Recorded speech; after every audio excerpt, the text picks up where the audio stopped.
नमस्ते, मेरा नाम मृगतृष्णा है।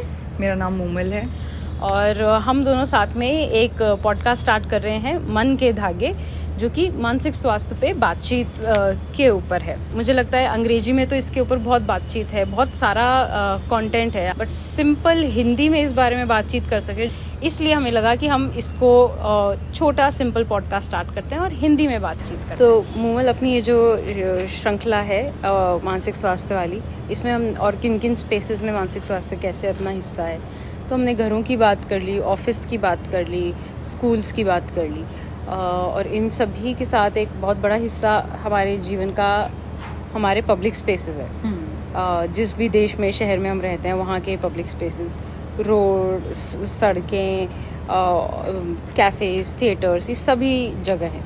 और क्योंकि यहाँ पे इतने इंसान बसते हैं, तो यहाँ मानसिक स्वास्थ्य भी होता ही होता है। तो इन जगहों पे मानसिक स्वास्थ्य कैसे है, कैसे नहीं है, इस पर आज हम बातचीत करेंगे। पर मे बी हम इससे शुरुआत कर सकते हैं कि पब्लिक स्पेसेस में क्या क्या गिनीजिएगा। मैं बिल्कुल, मेरे लिए जो पब्लिक स्पेसेस एकदम आपके बोलते ही मेरे जहन में आते हैं, तो एक तो कैफ़े, क्योंकि अभी मेजरली पूरा काम करने की जो जगह बन गई है वो कैफ़े है, तो मैं खुद भी बहुत ज़्यादा कैफ़े में बैठ के ही काम करती हूँ। उसके अलावा रोड्स, क्योंकि सड़कों पे आप बस का वेट कर रहे हैं, ऑटो का वेट कर रहे हैं, तो वो वेटिंग एरियाज़ जहाँ आप खड़े हैं, या फिर आप जब गाड़ी चला रहे हैं तो जो रेड लाइट हो रही है तो आप वहाँ पे खड़े हुए हैं, वहाँ इंटरेक्शन है एक तरीके का। और तीसरी जो जगह मतलब मैं सोच पाती हूँ वो ये है कि सोशल मीडिया, क्योंकि वो भी अभी अपने आप में एक पूरी की पूरी जगह है जहाँ पे आप पब्लिक से रूबरू होते हैं। और चौथा एक स्पेस, क्योंकि आप जाते हैं फिल्म देखने के लिए या थिएटर देखने के लिए, तो ऑडिटोरियम्स या जो भी जगह जहाँ पे क्राफ्ट फेयर लगा है या कोई भी इवेंट, क्योंकि अभी शहर में बहुत सारे इवेंट्स होते हैं और आप उन सारे स्पेसेस में जाते हो और वहाँ पे भी आपका बहुत सारा इंटरेक्शन लोगों से होता है। तो ये कुछ स्पेसेस मेरे जहन में आते हैं। एक चीज़ मैंने ये देखी थी, जो कि high court, Jaipur high court के उधर 1-2 साल पहले मुझे जाना पड़ा था। तो वहाँ पे मैंने नोटिस किया कि मैं जिनके साथ थी, हम 2 महिलाओं के अलावा एंड टू एंड केवल 5 महिलाएं मिली हमें। पर पूरे उधर कितने सारे केसेस चल रहे हैं कि सभी पक्षों के लोग आए हुए हैं, लॉयर्स आए हुए हैं, ये सब वो सब। उन सभी के होते हुए कम से कम 100-200 आदमी तो हमें दिख गए थे, महिलाएं बहुत कम थी। और जो हमें दिखी वो उनमें से सिर्फ एक थी जो शायद अपने कोई पक्ष को रिप्रेजेंट करने के लिए वहाँ आई थी, बाकी कोई इंटर्न्स है या लॉयर्स है, ये सब कुछ। ये अपने आप में बहुत बड़ी स्टेटमेंट है। और फिर ये भी हुआ कि जब मैंने ये चीज़ अपनी एक फ्रेंड को बताई, तो उसने भी ये कहा कि चलो अपन देखते हैं, आज अपन इधर चलते हैं ये रोड पे, कि हमें कितनी महिलाएं और कितनी आदमी दिख रहे हैं। तो हमें शॉप्स के अंदर, कपड़ों की शॉप्स में, चूड़ियों की शॉप्स के उधर तो महिलाएं फिर भी दिख रही थी, पर फिर भी पुरुष ज़्यादा दिख रहे थे। तो और इन सब का मानसिक स्वास्थ्य पे भी असर पड़ता है। मुझे लगता है जब हम पब्लिक स्पेसेस की बात करते हैं और भावनाओं की बात करते हैं, सबसे बड़ी पहली चीज़ सोच में आती है वो है सुरक्षा की भावना, कि हम कितने सुरक्षित हैं, इर्रेस्पेक्टिव ऑफ जेंडर, ये सब कुछ। हालांकि वो परतें हैं और उन परतों का बहुत बड़ा रोल है इन सब के ऊपर, पर ये सवाल मेरे हिसाब से बहुत ज़रूरी है और लगातार पूछा जाना चाहिए कि इन जगहों पे मानसिक स्वास्थ्य कैसे है। आपके बताने पे मुझे एकदम ऐसा आता है कि कई बारी घरों पे से आपका निकलने का मन करता है, या आप पढ़ाते हो और आपका कैफ़े या कहीं और जाने का मन ना करके ऐसे मन करता है कि आप किसी नेचर की जगह पे जाके बैठो। अब क्योंकि शहरों के अंदर तो नेचर की जो जगह है वो पार्क ही है, कि कोई अच्छा बड़ा पार्क है, आप वहाँ जाके किसी पेड़ के नीचे बैठो, आप किताब पढ़ो, या आप बस ऐसे ही बैठो थोड़ी देर। और ऐसा मेरे साथ अक्सर हुआ कि जब भी मैं कोई पार्क में जाके बैठी, तो बहुत सारी अनवांटेड गेज आपको मिलती है, आपको देख रही होती है। तो आप किसी पार्क में जाते हो, वहाँ पे महिलाएं दिन में, दोपहरी में या शाम में बहुत कम दिखाई देती हैं, और दिखती हैं तो अभी अपने एक सर्कल के साथ में होती हैं। अकेली महिलाएं बहुत कम जगहों पे दिखती हैं, और आप जाते हो और आपको इतना सुरक्षा का भाव वहाँ पे मिलता है। आपको कोई ना कोई देख रहा होता है, आपकी इधर उधर नजर जाती है, आपको कोई ना कोई देख रहा है, आप वॉक कर रहे हो, आपको कोई ना कोई देख रहा है। और एक आध बार तो ऐसी घटनाएं भी घटी जिसके बाद में मैं थोड़ी डर भी गई पार्क वगैरह में जाने से, क्योंकि कुछ इस तरह की अनवांटेड हरकतें वहाँ हुई कि मेरे को लगा कि ये तो बिल्कुल भी सेफ नहीं है। तो अक्सर मेरा मन बहुत बार घुट भी जाता है। मुझे लगता है कि ऐसे तो हम बैठ ही नहीं सकते ऐसी जगहों पर जाके, जिन जगहों पे जाके आपको सुकून फील होता है, क्योंकि वहाँ पे पेड़ के नीचे छाया है, हवा चल रही है, इतने बड़े बड़े पेड़ लगे हुए हैं। तो वो जगह तो उन्होंने लूट ली है पूरी की पूरी। आप वहाँ जाके और आपको वहाँ पे बिल्कुल भी सुरक्षा का एहसास नहीं होता। एक तो सवाल मुझे लगता है ये भी हम सोच सकते हैं कि हम क्या करें कि हम इन जगहों पे सुरक्षा बढ़ा सकें। हम कितना हमको सोचना पड़ता है कि अगर हम महिला हैं तो कितनी बजे कहाँ जा रहे हैं, किस हाँ। तरीके की जगह में जा रहे हैं, ग्रुप में जा रहे हैं, नहीं जा रहे हैं। तो और वो असुरक्षा से डर, घबराहट और कितनी सारी चीज़ें हाँ। निकल कर आती हैं।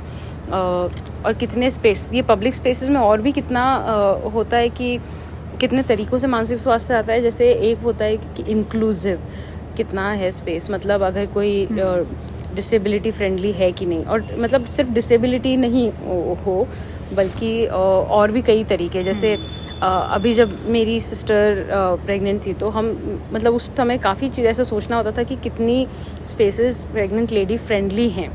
या अभी जब उनका छोटा बच्चा है 6 महीने का है, तो अगर वो कहीं जाते हैं तो उनको ये, उनके लिए ये सोच रहती है कि मेरे बच्चे को मैं कैसे रखूँगी, मैं कैसे रहूँगी, फीड करना हुआ तो ये सब कुछ। तो ये सब पब्लिक स्पेसेस में इतनी जगहें इनके लिए नहीं है, हालांकि ये बहुत नॉर्मल चीज़ है और ये तो पूरी ह्यूमैनिटी बनती ही ऐसे है, पर उसके लिए भी जगह नहीं है। पब्लिक स्पेसेस में क्या मन को रिलैक्स करने की, ब्रेक लेने की इतनी वो जगहें हैं कि आप इतना वो आराम से कर सकते हैं, नहीं कर सकते, वो भी एक आई थिंक सोचने की वो चीज़ है। मैंने केरला में देखा था जब मैं अपनी फ्रेंड के साथ गई थी कि वहाँ कोई भी जगह हो, कोई महल हो, कोई ज़ू हो, या हर जगह पे उन्होंने ऐसी स्पेस, मतलब आपको रैंप भी मिल जाएगा, चढ़ने के लिए भी मिल जाएगा। डिसेबिलिटी फ्रेंडली के नाम पे आज सब जगह रैंप बन जाता है, बट वहाँ पे ये भी था कि फीडिंग स्पेसेस अलग है और भी ऐसे कई छोटी छोटी चीज़ें। इन छोटी छोटी चीज़ों से ही सुरक्षा का भाव आ जाता है। इन छोटी छोटी चीज़ों से ही ऐसा आ जाता है कि हाँ, हम ये स्पेस क्लेम कर सकते हैं। पर फिर भी आज हम कितना सोचते हैं जब हम सड़क पर निकलते हैं, सड़कें कितना बड़ा हिस्सा है। इवन सड़क पे जब दो इतनी सारी गाड़ियाँ आपस में चल रही होती हैं, आप देखिए रोड रेस कितना बढ़ गया है अभी, कितना भयंकर लोग सेंसिटिव नहीं है गाड़ी चलाते हुए। जिसको निकालनी है उसने निकाल ली, किसी से मतलब नहीं है। वो अब कोई बूढ़ा व्यक्ति आपके पास से निकल रहा है और आप 4 व्हीलर पे आपने पी पी पी कर दी और वो काँप गया पूरा बूढ़ा व्यक्ति। तो आई थिंक रोड के ऊपर तो बहुत ज़्यादा ज़रूरत है ये समझने की कि हमारे साथ में बहुत सारी उम्र के लोग सड़क पर गाड़ी चला रहे हैं, और साइकिल वाले तो बेचारे, उनके लिए तो जगह ही नहीं है, उनको तो हमने बिल्कुल ही वो सोचा ही नहीं है हमारे इसके अंदर। और कैसे हम कितनी बड़ी बड़ी गाड़ियों के अंदर एक जना जब बैठा होता है और पूरा स्पेस जो हम कवर कर रहे होते हैं, तो वो सारी चीज़ें भी आपको सड़क पे देखनी पड़ती है कि कौन कितनी जगह ले रहा है और कौन कितना सोच रहा है। आपको गुस्सा आया, आपने गाड़ी का शीशा नीचे करा, आपको जो गाली बकनी आपने गाली बक दी किसी को, या जिस तरह से आपको बात करनी है आपने बात कर दी वहाँ पे। लेकिन हाँ, सड़कों पे बहुत डर लगता है मुझे। कई बार मेरे फादर बाहर किसी काम से जाते हैं और वो अभी थोड़े उम्र में हैं, तो मुझे डर लगता है उनको बाहर जाते हैं, तब मुझे लगता है पता नहीं वो जहाँ से जहाँ तक पहुँचेंगे सेफ तो जाएंगे ना, क्योंकि सड़कों पे भी कोई भरोसा नहीं है, जिसका गुस्सा है कहीं पे भी निकल रहा होता है सड़कों के ऊपर। एंड प्लस मुझे ये भी लगता है, जैसे रात को मैं अक्सर काम खत्म करके जब घर जाती हूँ 2 व्हीलर पे, तो बहुत बार लड़कियां दिखती ही नहीं है। 9 बजे, 9:30 बजे बहुत कम लड़कियां, मैं गिनती भी हूँ, मुझे बहुत सालों से एक्टिविटी मैं करती हूँ कि मैं खड़ी हूँ और मैं स्कूटर पे हूँ और मैं देखती हूँ आसपास कितनी लड़कियां हैं, और आसपास बहुत कम लड़कियां होती है, कोई 1 2 3, अगर 25 लड़के हैं तो 3 लड़कियां आपको दिखाई देती हैं वहाँ पे रात को गाड़ी के ऊपर। और वो अपने आप ही एक असुरक्षा का भाव आता है, भले ही आपके साथ में 1 या 2 ही गलत घटनाएं घटी हो, लेकिन फिर भी आपको एक अजीब सा डर लगा होता है बहुत। हाँ, पर एक तो ये असुरक्षा का भाव आई थिंक हमारी रगों में दौड़ने लगा है, और ना सिर्फ सभी के पेरेंट्स भी डिफ़ॉल्ट हो जाता है, मतलब सोचते ही चिंता उठती है। अगर उनकी बेटी है तो, या कोई भी घर की महिला बाहर जा रही तो पहले भी चिंता हो जाती है। अगर पुरुष है घर के तो वो थोड़ा ऐसे प्रोटेक्टिव और जिम्मेदार फील करने लगते हैं कि हमें साथ चलना है, कि हमें प्रोटेक्ट करना है, ऐसे वैसे।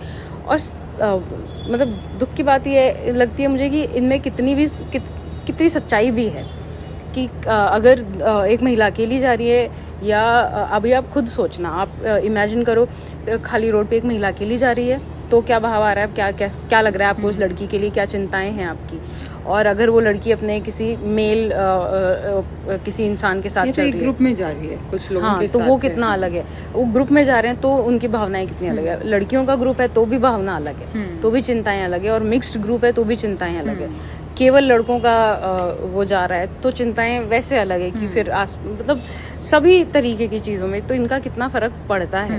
तो मुझे लगता है कई बार जो देखने वाले लोग हैं उनको ये एहसास नहीं होता कि वो सिर्फ क्योंकि एक नया व्यक्ति उनके पास से गुजर रहा है उसको देखते ही जाते हैं। उनमें भी एहसास होना जरूरी है कि आपके देखने भर से किसी व्यक्ति को कितना असहज महसूस हो रहा है। तो हमें कितना, मतलब क्यों देखना है इस तरह से कि कोई व्यक्ति को वहाँ बैठना ही सही नहीं लगे।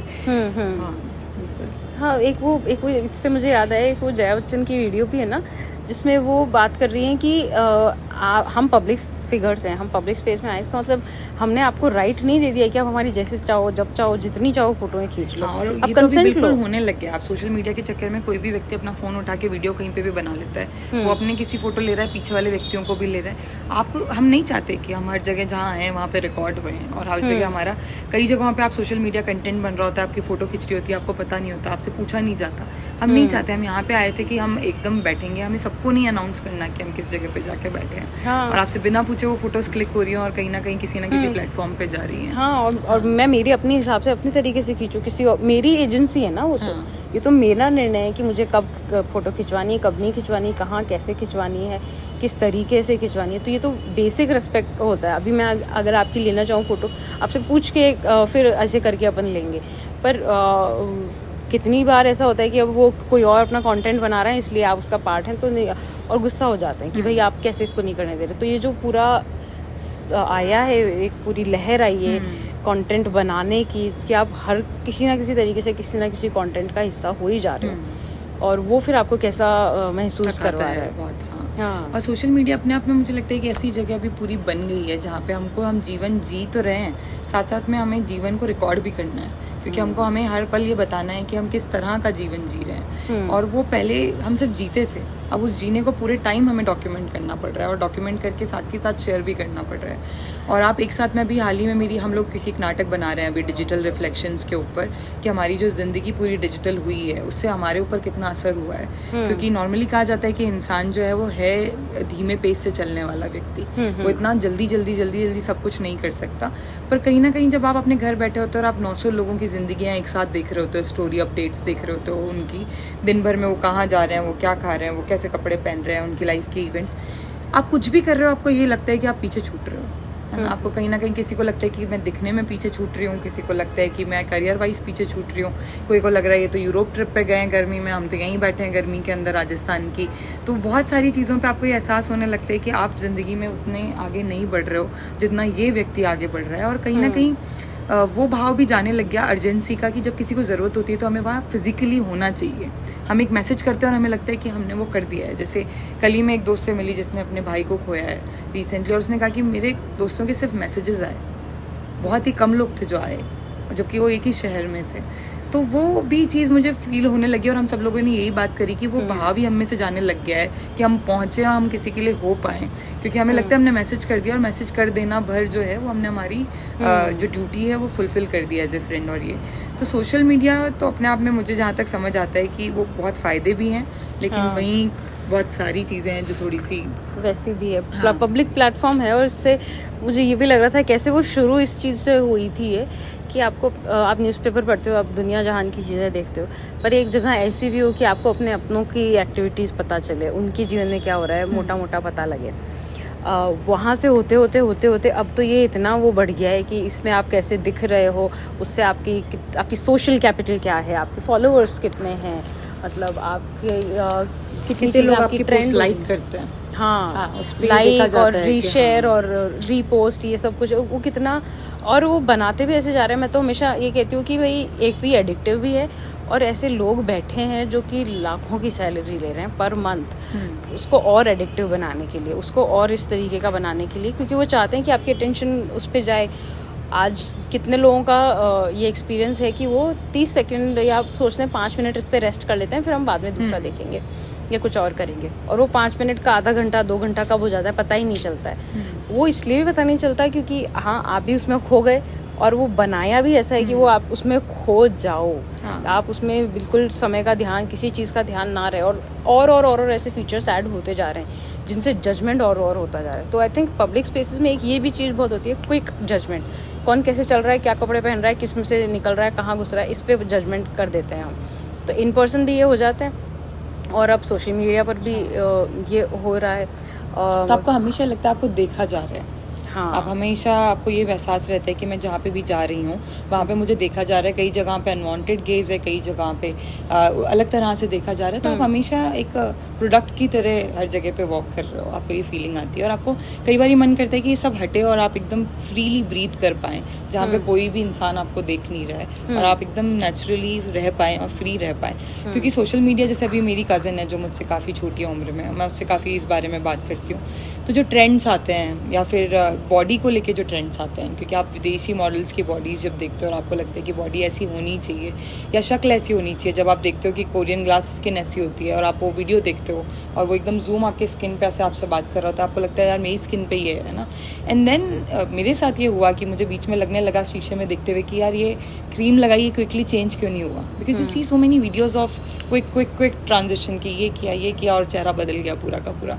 एंड कि कैसे हम खुद से कितने दूर होते जा रहे हैं, हमारा मूवमेंट कितना लेस होता जा रहा है। क्योंकि अभी आया कि फ्लिपकार्ट पे 9 मिनट में डिलीवरी हो जाएगी, 9 मिनट में आपके डोर पे एप्पल का मैकबुक भी आ जाएगा, तो हम कब हिलेंगे, हम तो हमारी जगह पे बैठे रहेंगे, हमारा मूवमेंट कब होएगा फिर, है ना। हाँ, और फिर ये भी तो बात आती है कि आजकल की जनरेशन को इंस्टेंट ग्रेटिफिकेशन चाहिए, ये चाहिए वो चाहिए, तो आप सब जगह तो दे रहे वही हैं, तो आदत उनकी उसी चीज़ की पटक रहे हो। पर तब आपको अच्छा लग रहा है जब आपके प्रोडक्ट्स बिक रहे हैं, तब आपको अच्छा लग रहा है जब आपका सामान बिक रहा है और आपके मनी आ रहा है उस चीज़ से, आपकी ख्याति बढ़ रही है उस चीज़ से, आपकी पर्सनल सोशल कैपिटल, आपकी ब्रांड उससे गेन कर रही है। पर जब वही चीज़ अब आदत बन के दूसरी जगहों में भी आ जा रही है, तब आपको वो पसंद बिल्कुल भी नहीं आ रहा है, तो तब ऐसे आपको में गलत लग रहा है। कैसे हम बैलेंस करें इस चीज़ को कि ये सब कुछ तो रहेगा and it's going to be there, क्योंकि हमारे सबके काम भी इन प्लेटफॉर्म्स के ऊपर हैं, तो हम कैसे सारे स्पेसेस में खुद की जगह बनाते हुए और बिना बहुत ज़्यादा प्रभावित हुए बने रह सकते हैं। तो मुझे लगता है एक तो ये हर किसी को अपनी नीड्स पहले देखनी होगी, और अपनी क्या पसंद नापसंद ये सब कुछ करके, और थोड़ा हमको भी मुश्किल होगा मैनेज करने के लिए। ये एक सोशल मीडिया पे तो खास तौर पे बहुत बड़ा प्रेशर ऐसे आ रहा है कि आप आते रहो, आप इस पे करते रहो, फोमो को बना दिया बहुत बड़ा, और उसका आजकल भाई आया है या कज़न आया है, कुछ भी कह लो, कि भाई फियर ऑफ मिसिंग आउट, तो उसको बदल के उन्होंने कर दिया जॉय ऑफ मिसिंग आउट, तो वो थोड़ा आप कर सकते हो। ये उनका कहना है, पर अलग अलग तरीक़ों से इसको करा जा सकता है। मुझे ये जानना ज़रूरी है मेरे लिए कितना है। जैसे आप और मैं, हम दोनों का ही बिजनेस या काम वो सोशल मीडिया पे बहुत है, उसकी वजह से काफ़ी वो आता है ना, तो हमारा वहाँ होना भी ज़रूरी है। पर हम वहीं पे बैठे रहें 4-4, 6-6 घंटे उसमें डाल रहे हैं, तो वो भी शायद प्रोडक्टिव नहीं है। तो हमें अपने दायरे फिर खुद तय करने होंगे, हमें अपने दायरे अलग तरीके से बनाने होंगे, और ऐसे तय करने होंगे कि जो बाहर से ऊपर से प्रेशर आएगा तो वो इनको झेल पाए, और उस प्रेशर को, आज की नीड को, इन सब कुछ समझते हुए कि अगर मैं ये चीज़ कर रही हूँ, मैं कम अपना टाइम कर रही हूँ, तो मुझे पता है कि काफ़ी सारी चीज़ें मुझे नहीं पता चलेगी, दैट्स ओके। हर किसी को हर कुछ जाना, सब दुनिया में हर गली में क्या हो रहा है ज़रूरी नहीं है, इन्फॉर्मेशन ओवरलोड भी उससे हो रहा है। और मेरी ज़रूरत ये है कि मैं कम्युनिटी से जुड़ी रहूँ, लोगों से जुड़ी रहूँ, रियल बातचीत हो, तो उसके लिए फिर मुझे जगह बनानी है। हाल ही मैंने न्यूज़पेपर में पढ़ा था कि भोपाल, एक न्यूज़पेपर में सेक्शन आता है जहाँ सवाल पूछे जाते हैं और उसका आंसर कोई एक्सपर्ट्स करते हैं। तो एक सवाल था कि जब ये अभी बहुत सारे जंगल काटे गए तो मुझे बहुत एंजाइटी हो रही है और बहुत बेचैनी हो रही है, तो एक्सपर्ट ने नीचे लिखा कि आप अपने लेवल पे क्या कर सकते हैं, आप वो करिए, उससे आपका मन थोड़ा शांत होगा। तो आप पेड़ लगाइए, अगर आपको अभी पेड़ कटने से बहुत डर लगने लगा है तो आप जितना हो सके अपने आसपास में पौधे लगाना शुरू कर सकते हैं, उससे आपके मन को, कुछ एक्शन लेने से आपके मन को शांति का एहसास होएगा। तो आप बहुत करेक्टली कह रहे हैं कि हम खुद के दायरे तय करके और खुद ये सोच सकते हैं कि मैं मेरे लेवल पे कितना कर सकता हूँ। हाँ, और ये वैसा ही है जैसे हम पब्लिक स्पेसेस की बात करें तो हमें पता है कि बाहर की दुनिया ऐसी है, इसलिए हम अपने प्रिकॉशंस लेके चलते हैं, उस पर वो करके चलते हैं। हमें वो स्पेसेस भी रिक्लेम करने, हर जेंडर के लिए, हर इंसान के लिए वहाँ जगह हो, वहाँ आप रह सको, रोड सबकी है, सबका कंट्रीब्यूशन है उस पर। वैसे ही इन जगहों पे भी हम एक तो ये समझते हुए अपना वैसे डिज़ाइन कर सकते हैं कि हम कितना इंटरेक्ट करना चाह रहे हैं, कितना नहीं।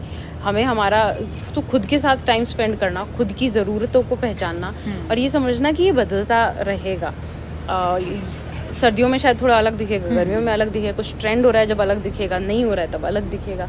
स्कूल में आपको शायद बिल्कुल उधर नहीं, जैसे सोशल मीडिया पे स्कूल में आपको बहुत कम या लिमिटेड करना होगा, बड़े होते होते आपको शायद आपका व्यवसाय उधर ही आ जाए तो आपको उस पर बहुत ज़्यादा करना होगा। तो ऐसे सब चीज़ों को मुझे लगता है खुद से टच में रहना, खुद की नीड समझना और ये खुद से कॉन्स्टेंटली बात करते रहना। हाँ, कॉन्स्टेंटली खुद से ये देखते रहना कि ठीक है मैंने ये डिफाइन कर लिया, ये मुझे ये इसको ऐसे रखना है, पर उसको कॉन्स्टेंटली नई हवा भी आने देना, वेंटिलेशन भी होता रहे। हो सकता है आपकी सोशलाइजिंग का तरीका बीच में थोड़ा बदल जाए, फिर और बदल जाए, कोई नई चीज़ की ज़रूरत हो, कोई पुरानी चीज़ हटानी हो, कोई पुराना तरीका हटाना हो, कोई नई बाउंड्री डिफाइन करनी हो कुछ, तो इन सब कुछ चीज़ों पर आई थिंक एक हेल्दी मेंटल हेल्थ के लिए एक चीज़ जो मैंने बहुत पढ़ी रिसेंटली, मुझे बहुत अच्छी लगी कि फ्लेक्सिबिलिटी होनी चाहिए। रिजिडिटी जहाँ होती है वहाँ रुक जाते हैं। हाँ, और फिर वो खुद पे भी असर डालती है, आसपास वालों पे भी असर डालती है। पर अच्छी मानसिक स्वास्थ्य का एक इंडिकेशन है फ्लेक्सिबिलिटी, अंडरस्टैंडिंग। तो ये सब चीज़ों पे हम खुद के लिए भी काम कर सकते हैं ताकि इन सब दायरों पे हम समझ सके। पर ये मुझे ऐसा लगता है, मुझे लगता है जो भी हमें सुनने वाले हैं उन सब के लिए अपने अलग तरीके होंगे, और हम तो एनकरेज ही करेंगे कि ये सवाल खुद से पूछो, इन चीज़ों के ऊपर खुद से विचार करो, अपने आसपास वालों को भी एनकरेज करो कि आप इस पे विचार कर सकें। आई थिंक इसके साथ अपन ये वाली सीरीज़ तो आज क्लोज करेंगे। होपफुली अब हम अगली और सीरीज़ पे भी बात करेंगे मानसिक स्वास्थ्य अलग अलग चीज़ों के अंदर। बिल्कुल। थैंक यू सो मच मुक्तिष्णा। Thank you so much Moman.